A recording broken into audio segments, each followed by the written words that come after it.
Good morning, wine lovers. Another fantastic day in our winelands, and exciting day, exciting things happening. And yesterday, people took the opportunity to actually go over and visit some of our wineries and our wine farms and stuff like that. And I think uh, uh, you know, people are in general happy that the alcohol ban is lifted. I've heard many rumors of people having a great night last night. Went out to places. So if you went somewhere last night and had a few drinks, you went to a restaurant and had a glass of wine, please post your pictures into our group. If you managed to buy some wine, we would love to see that as well. And just keep supporting our winelands. Like we've said many times before, this is a time to celebrate, and people are celebrating, and that is great. So just before I start with the announcements, um, I've got something very, very important here, and that is a big, big thank you to our sponsor for today's podcast, the Fishwives Club Boutique Winery. The Fishwives Club has graciously made it possible for us to do this live stream twice a day, and they're sponsoring this morning live stream. So thank you very much for the Fishwives Club. Also, they still have a 45% discount at the lockdown special. You get a bottle of a case of Merlot and a case of Sauvignon Blanc in the special. All you need to go to fishwivesclub.gr8.com. Then there's some very, very exciting news again from the Fishwives Club. Um, they've just opened their new merchandise store, which is absolutely unbelievable. You can actually buy, if you see the picture here of this lady in the t-shirt, you can actually buy this Fishwives Club t-shirt from the new Fishwives Club boutique. The website is the Fishwives Club. Sorry, let me start again. The the website for the new merchandise store is the Fishwives Club Boutique.com. Let me repeat that: the Fishwives Club Boutique.com. And I absolutely love the description that I have in under this t-shirt. It says, "Soft and sensuous, it feels like summer on your skin. Crafted from white brushed cotton and a little lycra. You can spill Sauvignon on it all day and you'll still look fabulous in it. Accessorise with a bikini bottom and a frosty glass of the Fishwives Club Sauvignon Blanc. That's all you need to know about wine pairing, babe. Wine snobs will beg to differ, but don't they always?" So I love that quote. You'll get all the details about the Fishwives Club Boutique.com. Let me repeat, the Fishwives Club Boutique.com. You'll get all the details in the description. Go there. It's a very um, interesting page to visit, and they've got some merchandise that's coming onto the market. So back to our group. Thank you very, very much to everyone.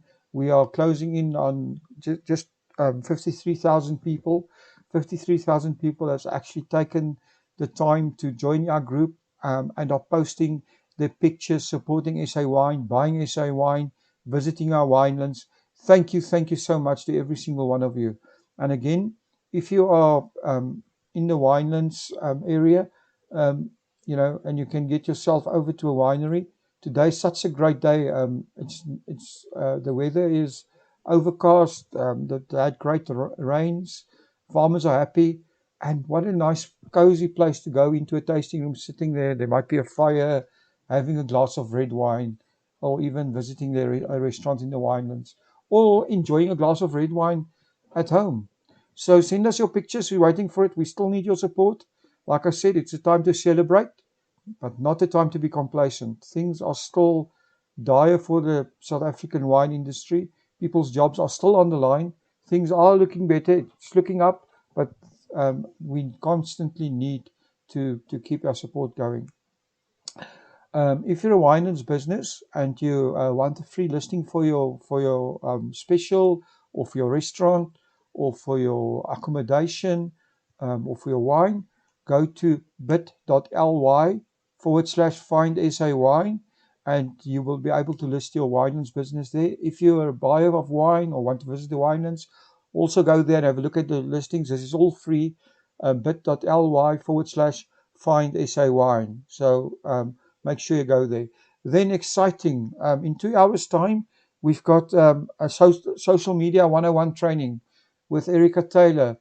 Erica is going to be streaming live. We'll be streaming live on YouTube. We'll be streaming live on Facebook, on Twitter via Periscope. And Erica will be giving us a fantastic 1 hour of her time, giving you all the ins and outs. And I've heard she's going to share some of her secrets of social media. So she is the social media expert in South Africa. So let's all come on here at 10 o'clock in the same place, and you can listen to Erica giving 2 cents on social media, a free social media training for an hour. She'll also have a question and answer session. So you'll be able to either put your questions in the comments, or we'll have a live call in where people can send their questions. So that is fantastic. So before I go over to today's featured podcast, I just also want to say that if you are today driving into the Winelands, make sure you're driving safely. But if you see a nice picture that's worth sharing, please snap it, put it onto the group, and share your experience with us. If you have your camera with you, take a small video. Send us a message from the Winelands. Today's tag or today's activity for our group is for people to share their Winelands experiences. So take out your camera, take a short video, just send it in, post it in the group, and say hi from the Winelands if you can. That would be fantastic. Then our featured podcast for today is an interview with the Bruyn Steenkamp. The Bruyn is the owner and CEO of Friesland Wines. He's a very interesting guy, and he gives his perspective on the actual what the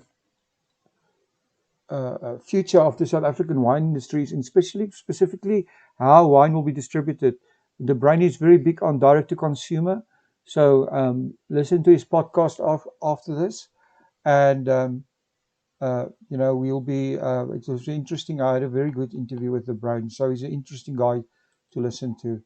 Then again, I have to put this up again. Social Media 101 at 10 o'clock with Erica Taylor. Don't miss it. Right. Before I go on to the podcast, I just need to say again that big thank you to the Fishwives Club, our sponsor of this morning's live stream. Support them by supporting their lockdown special, and also make sure that you visit their new merchandise store. It's the Fishwives Club Boutique.com. And now let's get on with our podcast, and I'll talk to all of you guys at 10 o'clock.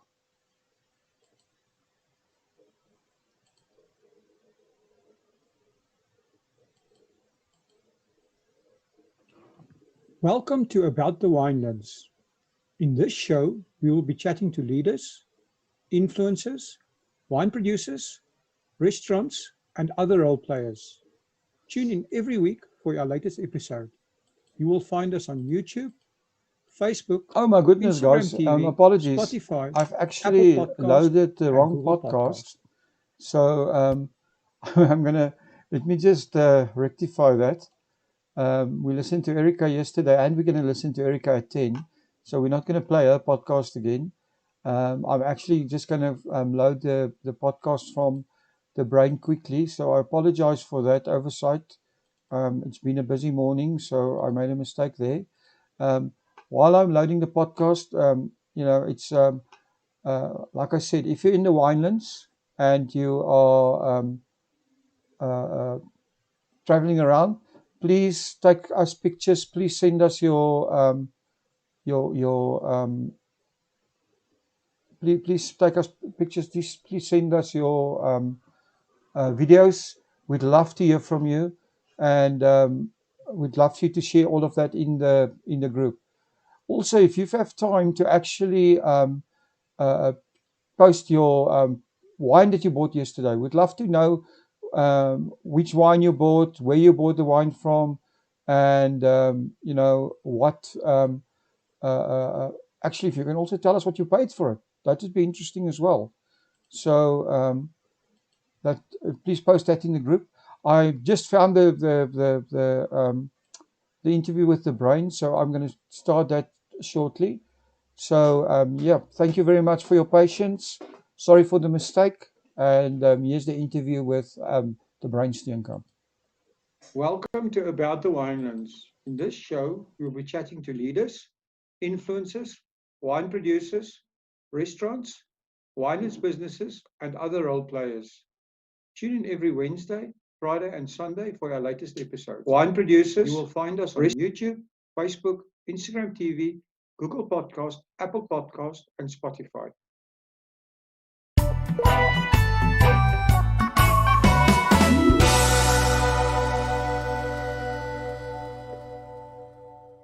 Hi everyone, and welcome back to About the Winelands. Today I'm speaking to the Bruyn Steenkamp. The Bruyn is the owner of Friesland Wines in Stellenbosch. Hi, the Bruyn, how are you?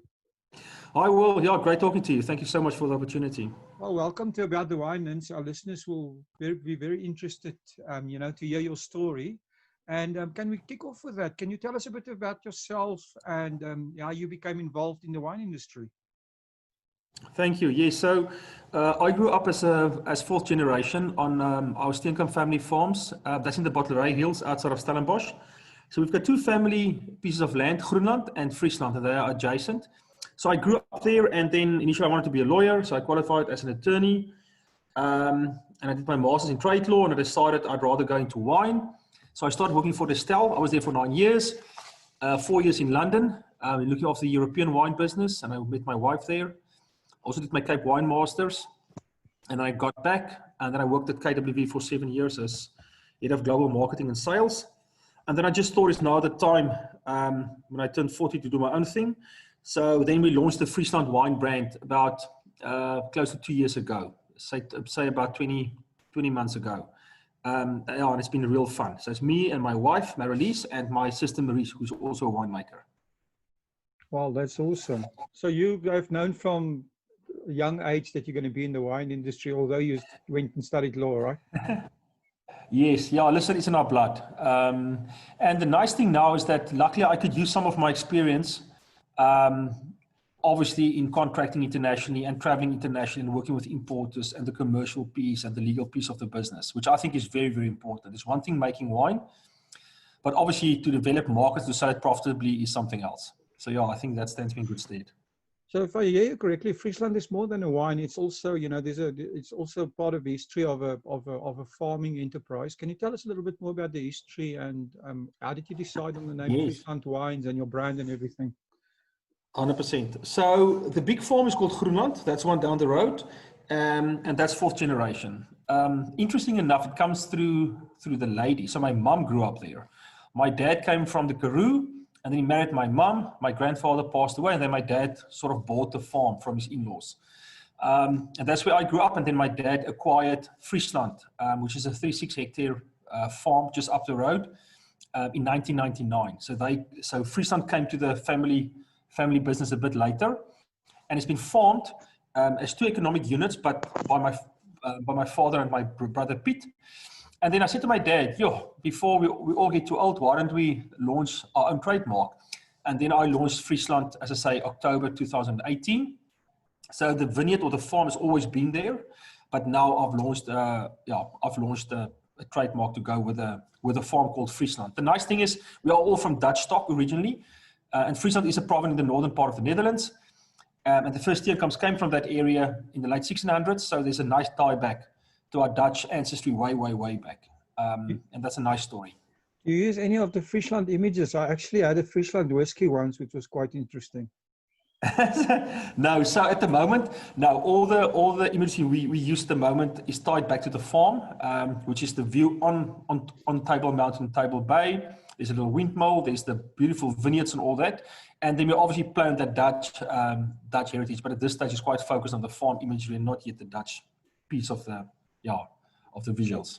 So before you had your own brand, did you basically send your grapes to somebody else? Or did you just sell your grapes? Yes. Okay, so have you established your own winery now as well with your buildings and everything, or are you making? No, so not. Yeah.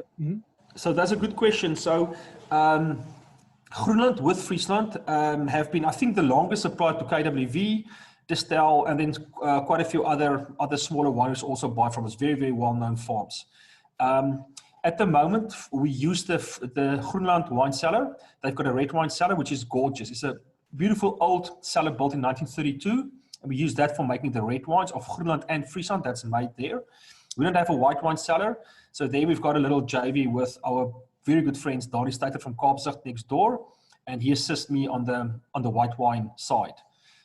So Friesland is a virtual brand. Most of the wines come from Friesland and or Groenland. And then we add in a bit from the Botterij Hills we needed. Okay, that's excellent. So tell us a little bit about Friesland itself. You know, I see that you're welcoming guests there. What can a guest experience in visiting you guys? Yeah, so we decided to try and be really modern. And by that, I mean two things. A, our sales strategy is focused around B2C, so direct business to consumer. So we don't really do the retail thing. We sell directly to customers and we work with wine clubs.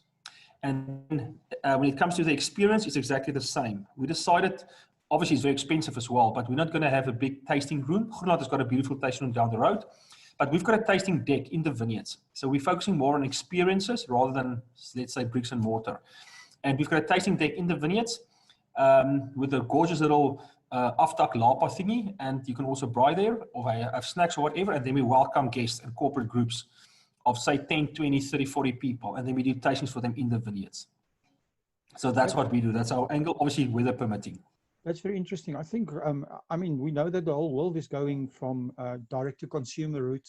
So that's a very interesting marketing perspective.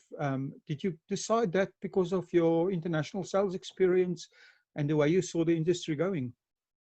I think so, yes. And obviously you can now see with the whole C19 thing, I think I was lucky enough that it now happened at the right time.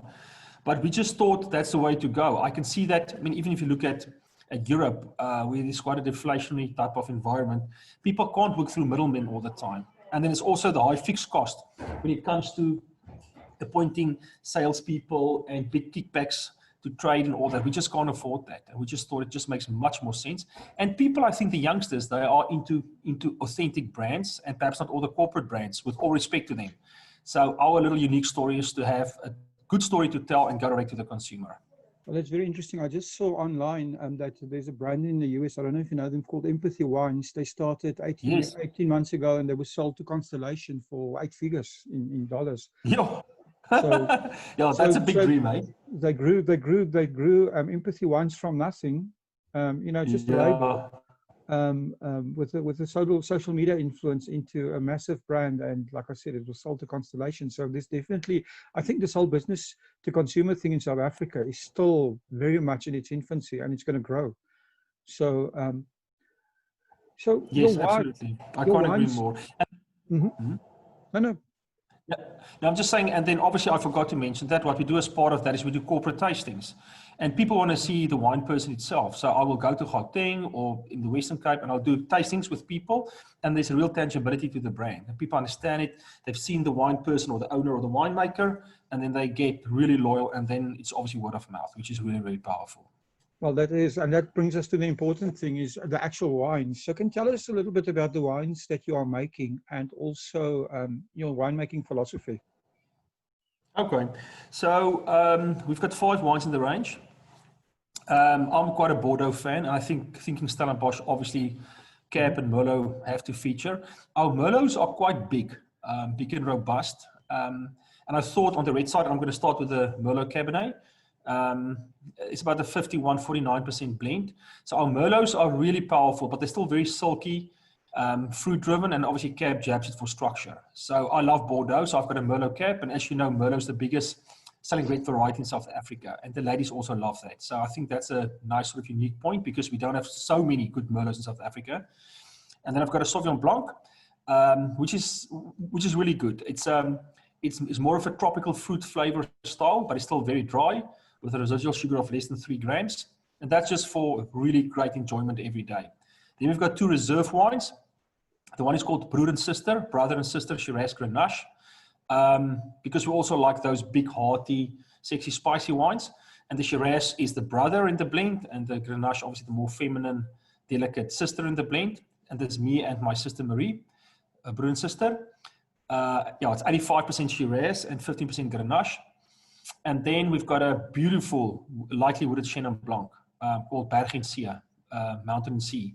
Obviously, honoring our beautiful type of mountain that we look out towards, and obviously the sea that we can see in the distance. And that's lightly oaked. And that's a straight Chenin Blanc. And then we have already bottled it, but we're releasing our top flagship, top Cabernet called the M-Class, named after my wife, Marilise. We're going to launch that October, November this year. And I don't think we want to keep our range too big. That's really our plan. Obviously, Bottleray, Stellenbosch, well known for red varieties, so there will always be a strong red wine focus. But then with the Chenin and a Sauvignon Blanc to complement. Oh, that's awesome. So it sounds to me like we need to incorporate tasting, and also the way your wines are named, that you are very much focused on the local market. Is that correct, or are you exporting as well? Yeah, it's a good question. I like the international markets a lot. I mean, obviously you get all the Forex advantages and all that in ship FOB, and there we go. But I think we all agree you do need a strong local footprint, without a doubt. So I'm focusing here. We're doing it town by town and bit by bit. So we're selling quite a lot of wine in Paarl and Stellenbosch and the northern suburbs, Pretoria, Johannesburg, and so forth. We've got a strong following here. And then I've had some international shipments to Scandinavia and Canada and the Middle East and all that. So definitely open for exports. I think that's also where the future lies, because the world is so massive. And I'm not sure how the economy is going to stack up in South Africa. But yes, it's very much strong footprint in SA and then rolling out internationally. Oh, very interesting. So, I mean, you've been involved with a bunch of other stuff as well. I've seen on your website you have a thing called Banner Global Wine Solutions, which seems to me is a consultancy business. And then you're also director of a Dutch trading company. Can you tell us more about this? Yeah, sure. So I do 4 things in one at the moment. So I've got Friesland. Then I work on a contract basis for the Terreberg Winery, which I really enjoy, because that's a different type of business. They're very big and successful, and that's more Swartland and Paarl. Then I've got Banner, where I do consultancy and I do some private label work internationally with some partners, and we're also looking at an interesting project there. And then Excels is very interesting. We are now launching. We have set up a cooperative in Netherlands. Obviously, the Netherlands is a very compliant jurisdiction, and our plan is to help agri-businesses to internationalize themselves. So I don't want to bore you with all the details, but the long and the short is, if you're a big wine, food, or fruit exporter, and you want substance in the Netherlands, and have a real legitimate basis there, and you want to tie into preferential debtors financing, trade financing, capital grants, and all that, and have bank accounts internationally, then we can help you set that up. And that's quite exciting. That's a very interesting business, and I think one for the future. Do you guys have a warehousing in the Netherlands? Then we can help you set that up, and that's quite exciting. That's a very interesting business. So what we do is we have got suppliers that will still ship do you guys have say retailers, a warehousing otherwise, in the Netherlands? then we can help you set that, and then we will just make sort of the finance piece in the middle. But yes, we have got a strong logistic partner with warehousing set up in the Netherlands. So yeah, it's a bit of both. And you do all kinds of agricultural products. Yes. I understand fruit, and so what about things like flowers? Are you involved with that as well? That as well. We haven't got flowers on board yet, but yes, all agri goods, even innovative things, whether it's pulp or extracts or whatever it may be. So it's everything within the agri space we do. No, that's very interesting. Okay, that's all of this has been turned on its head in the last few months, or this year, with the coronavirus, right? I mean, it's been turning the whole world on its head, and it's forced all of us to rethink our business models. Have you given any thought, or are you coming up with any new ideas in this area? because of this? Yes, yes. So on the one hand, I think business to consumer is going to be increasingly important. And by that I mean it's a very strong e-commerce solution. So if I was sort of convinced before, I'm now very convinced. So I would strongly advise you need an e-commerce solution where you sell online direct to consumer. There's no other way to go. I'm not sure how well the on-trade is going to recover or how quickly. Retail, yes, retail will always be there, but obviously they're also now under pressure with the lockdown. So you need a very, very strong e-commerce solution. And I still believe there's value to be found in people that's got a strong brand recognition, that like the people behind the brand and that pass on the message. And obviously, I don't need to tell you that the margins are also a bit better. Obviously, if you go through all these other channels or middlemen, there's not a lot of money left at the end. So the direct way of going, I think, is the way to go. And this is now just the ideal time for that. So I'm busy with the whole project there. And then, as I say, also to internationalize ourselves through Excelsior or otherwise, and then just build a great brand and try and have a lot of fun whilst doing it. So would you, this is an interesting concept, would you actually expand your direct-to-consumer business to sell direct to consumers in say, Europe as well, from a base in the Netherlands? We're going to try that. Yes, we are going to be try very that. interesting, because I think you're going to be one of the few people that actually do that from South Africa, which is actually very exciting. In terms of your direct-to-consumer in South Africa, your logistics, I think that's been one of the reasons why why South African hasn't caught up onto the whole internet craze of buying Amazon type thing, is because of maybe a logistical problems. How is it going so far? Is this improving? Okay, so it used to be good. Obviously, the past month was crazy because we have got a logistic partner in, say, Johannesburg. And what we do is we ship a pallet or two of wine up and it stands in the warehouse and then we have it delivered. Okay. But they are really geared to do business to business, to licensed outlets. And now everyone is now ordering from home and they just couldn't cope with a big load. So I think in principle, yes, everyone is set up, but no one obviously expected this whole craze to happen now during the month of June when everyone just started ordering. So usually in South Africa, you've got a few options. Either you sell to a wine club and they sell on, or you use a courier company directly from your home. That's expensive, but it goes quicker. Or thirdly, you've got a warehousing solution where you carry stock in the regions and then you deliver from there. So it'll take you a bit of longer time to get it to the consumer, but it'll be more affordable. And unfortunately, courier charges, sometimes people see that as a barrier to entry. They think it's too expensive. But I still think overall, I think it's still worth your while rather than having to go down to, say, a supermarket or a restaurant and buy the wines there at an even higher sort of markup. But no one has really figured that out. And obviously, wine is different from other consumer goods. If you go on Takealot or Amazon, it's easy to buy something that's really sort of a consumer item. But wine, people still want to taste the wine, feel it. There's sort of a tangibility there. So people are getting into wine business e-commerce wise, but I think it's a different way of telling a story relative to other consumer goods. I think I just wanted to ask you before I ask my next question is things like a third-party solution like Takealot, is that a solution or not really? It's hard to judge. I know about brands. I mean, Takealot's a fantastic brand, make no mistake. I'm not sure how big they are in wine. For some people it is. For other people, they say, no, rather spend your time on your own wine club, sell it or like just online, or go to wine clubs that specialize in wine sales. I think the jury is still out of that one. Well, I think, I talked about Empathy Wines, and I think the secret was actually exactly what you're saying, brand. The guys managed to build a brand in a very short time, and I think that wins the game in the direct-to-consumer business. But so on that is, how are you going to differentiate your brand from other? Because I mean, every wine business now is putting up an e-commerce shop and trying to go this route. So how are you going to differentiate your brand and build your brand in this area? And that's an excellent question. We said we've got one of two options. Either we try to be unique or we try to be ourselves. And we thought we'd rather be ourselves. So, there are thousands of wine brands out there. We can't be 100% unique. That's just impossible. But what we are going to do is we're going to try and be focused and disciplined. So we say, A, we're a family business. B, we are Stellenbosch. So all our wines are one of origin Stellenbosch. That means that we're not going to compete at different price points in different regions. That's what we do, even if it costs a bit more. And then we're going to focus on that, let's say, handcrafted, bespoke storytelling image.